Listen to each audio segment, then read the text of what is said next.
अगर मैं तुमसे कहूँ कि एक ऐसी मैथ की टेक्निक है जो एक कॉम्प्लिकेटेड पीडी को उठाकर उसे एक सिंपल ओडी में बदल देती है। मतलब जो इक्वेशन तुम्हें डराती थी उसे तुम लिटरली एक स्ट्रेट लाइन पर सॉल्व कर सकते हो। साउंड्स क्रेजी ना? आई नो, बट मैं आपको समझाता हूँ कि कैसे। लेकिन यही काम करता है कॉची मेथड ऑफ कैरेक्टरिस्टिक्स, और आज की वीडियो में हम इसी के बारे में बात करेंगे। लेकिन उससे पहले सबसे इंटरेस्टिंग बात कि ये सिर्फ मैथ नहीं है, ये रियल वर्ल्ड में यूज़ होता है, जैसे ट्रैफिक फ्लो, फ्लूइड मैकेनिक्स या फिर शॉक वेव में। और आज की इस वीडियो में हम समझेंगे कि ये मेथड एक्चुअली है क्या, ऑक्सिलरी क्वेश्चंस कैसे बनती हैं, और कैसे एक सिंगल पॉइंट या कर्व से पूरा सोल्यूशन निकलता है। तो अगर तुम पीडी से डरते हो तो आज के बाद तुम उसे कंट्रोल करोगे। लेट्स बिगन, शुरू करते हैं अपना आज का ये टॉपिक। स्वागत है आप सभी का दी IQ-NET में। मेरा नाम है सूरज। तो आज के इस वीडियो में हम जानेंगे कि आखिर ये कॉची मेथड ऑफ कैरेक्टरिस्टिक्स क्या है, इसकी जो भी एक स्टैंडर्ड इक्वेशंस हैं वो क्या होती हैं, ऑक्सिलरी इक्वेशंस कैसे फॉर्म होती हैं, और देन उसके बाद हम एक प्रॉब्लम भी इस पे डिस्कस करेंगे। ठीक है, तो फर्स्ट ऑफ ऑल आप यहाँ पे स्क्रीन पे देख सकते हैं कि ये है ना, इसका जो एक स्टैंडर्ड इक्वेशंस होता है वो कैसे दिखता है। a into del U over del X plus B into del U over del Y is equal to F function of X comma Y plus K कोई कांस्टेंट है इंटू यू। ठीक है, तो कुछ इस तरीके से जो कॉची मेथड ऑफ कैरेक्टरिस्टिक्स की एक स्टैंडर्ड इक्वेशन है वो दिखती है। ठीक है, इसके साथ ही एक गिवन पॉइंट मेंशन रहेगा, एक पॉइंट जो है वो दिया रहेगा, मेंशन रहेगा, ताकि उस पर्टिकुलर पॉइंट पे हम स्ट्रेट लाइन को सॉल्व कर सकें। तो वो पॉइंट कुछ इस तरीके से दिया रहेगा, like U X comma Y is equal to H Y. ठीक है, और जो इसके लिए ऑक्सिलरी इक्वेशन हम लिखेंगे या बनाएंगे वो कुछ इस तरीके से बनेगी। Auxiliary equation D X over A is equal to D Y over B is equal to D U over function of X comma Y plus K U. ठीक है, अब इसको थोड़ा सा अगर मैं आपको है ना प्रैक्टिकली वे में समझाऊं तो थोड़ा सुनना ध्यान से एक बार। एक तो होता है कि मैं आपको प्रॉब्लम्स है ना या फिर इक्वेशंस बता दूं डायरेक्टली कि क्या होती हैं।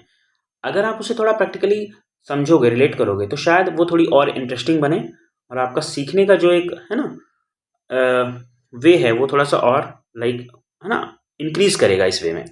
तो थोड़ा सुनना एक बार ध्यान से। सबसे पहले समझते हैं लाइक प्रॉब्लम क्या है। तो मैंने आपको प्रॉब्लम बताई, यानी कि इक्वेशन बताई कॉची मेथड ऑफ कैरेक्टरिस्टिक्स के लिए इक्वेशन ये। ठीक है, हम सबसे पहले इसमें देखते हैं कि प्रॉब्लम क्या है। ये रही प्रॉब्लम। ठीक है, स्टैंडर्ड इक्वेशन से रही, हमारे पास फर्स्ट ऑर्डर पीडी है, first order PD this one. अब नॉर्मली ये सॉल्व करना थोड़ा मेसी हो जाता है, लेकिन कॉची ने आइडिया क्या दिया उसे समझते हैं। उन्होंने कहा क्यों ना हम ऐसे पाथ फाइंड आउट करें, ऐसे रास्ते ढूंढें जिन पर ये पीडी सिंपलीफाई होकर ओडी बन जाए। ठीक है, ध्यान से सुनना। कॉची ने क्या बताया, उन्होंने कहा कि हम क्यों ना कुछ ऐसे पाथ फाइंड करें, ऐसे रास्ते ढूंढें जिन पर ये इक्वेशन, ये पीडी सिंपलीफाई होकर एक ओडी बन जाए, और इन पाथ को ही कहते हैं कैरेक्टरिस्टिक्स। अब ये कोई मैजिक नहीं है वैसे तो। ठीक है, हम ऑक्सिलरी इक्वेशन बनाते हैं और उनकी हेल्प से इसे सॉल्व करते हैं। ऑक्सिलरी इक्वेशन भी मैंने आपको दिखाई कि कैसी होती है, ये रही ऑक्सिलरी इक्वेशन। ठीक है, अब ध्यान देना एक बात और।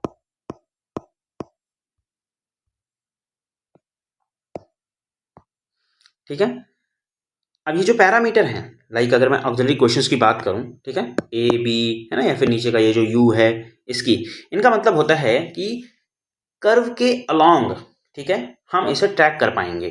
ठीक है, इस पाथ को पूरे के पूरे के, और उस कर्व पर पीडी आसानी से बन जाती है। आई नो अभी भी शायद आपको कुछ चीज़ें समझ नहीं आ रही होंगी, बट कोई बात नहीं, अभी हम एक एग्जाम्पल लेंगे, आपको क्लियरली सब समझ में आएगा। बट उससे पहले एक और इम्पॉर्टेंट बात, यहाँ पर बात आती है पॉइंट या फिर इनिशियल कंडीशन की। वो क्या है? ठीक है, इनिशियल कंडीशन आपको गिवन रहेगी क्वेश्चन में। ठीक है, कि इनिशियल कंडीशन क्या है, जैसे यहाँ पे आप देख रहे हैं ये। ठीक है, U X comma Y equal to H Y. ठीक है, ये एक इनिशियल कंडीशन क्वेश्चन में मेंशन रहेगी, अभी देखेंगे हम एग्जाम्पल। ठीक है, कई बार इक्वेशन में ऐसे पॉइंट दिया होता है, ऑलरेडी गिवन होता है, या एक कर्व दी गई होती है, यहीं से तुम कैरेक्टरिस्टिक्स कर्व स्टार्ट करते हो और पूरा सोल्यूशन बिल्ड करते हो। यही रीजन है कि इसे कॉची प्रॉब्लम भी कहा जाता है। अब इसके साथ ही ये मेथड फिजिक्स में शॉक वेव्स एनालाइज करने के लिए यूज होता है। फ्लूइड, फ्लो, गैस डायनामिक्स, सब में ये पावरफुल टूल है। अगर कैरेक्टरिस्टिक्स इंटरसेक्ट कर जाए तो शॉक फॉर्मेट हो सकती है, यानी बन सकती है, यानी शॉक का फॉर्मेशन हो सकता है। मतलब मैथ डायरेक्टली रियल दुनिया का बिहेवियर प्रेडिक्ट कर सकती है। उम्मीद करता हूँ आपको ये बात समझ में आई होगी। अब हम अपने एग्जाम्पल पर आते हैं, जो मैंने अभी बात की थी कॉची मेथड ऑफ कैरेक्टरिस्टिक्स की।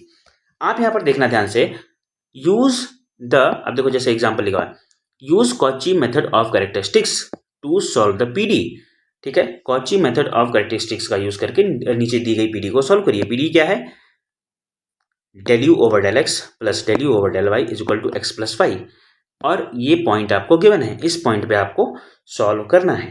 ठीक है, इस वीडियो को यहीं तक रखते हैं, क्योंकि अगर मैंने इसमें ये क्वेश्चन सॉल्व करा तो ये काफ़ी लंबा हो जाएगा। नेक्स्ट टॉपिक में इसको हम क्वेश्चन को सॉल्व करेंगे। उम्मीद करता हूँ आपको कॉची मेथड ऑफ कैरेक्टरिस्टिक्स अच्छे से समझ में आया होगा।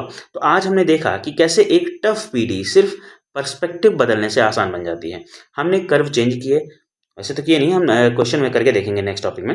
पूरी इक्वेशन सिंप्लीफाई हो जाती है इससे, और यही कॉची मेथड ऑफ कैरेक्टरिस्टिक्स की असली पावर है। अगली वीडियो में हम इसे एक पावर न्यूमेरिकल एग्जाम्पल पर लागू करेंगे, स्टेप बाय स्टेप करके देखेंगे। और अगर तुम्हें ये कॉन्सेप्ट समझ में आया तो वीडियो को लाइक और शेयर जरूर करना, और चैनल को सब्सक्राइब करना तो भूलना मत, क्योंकि यहाँ हम मैथ को सिर्फ पढ़ते नहीं हैं, समझते हैं, विजुअलाइज करते हैं और मास्टर करते हैं। See you in the next one. Thank you.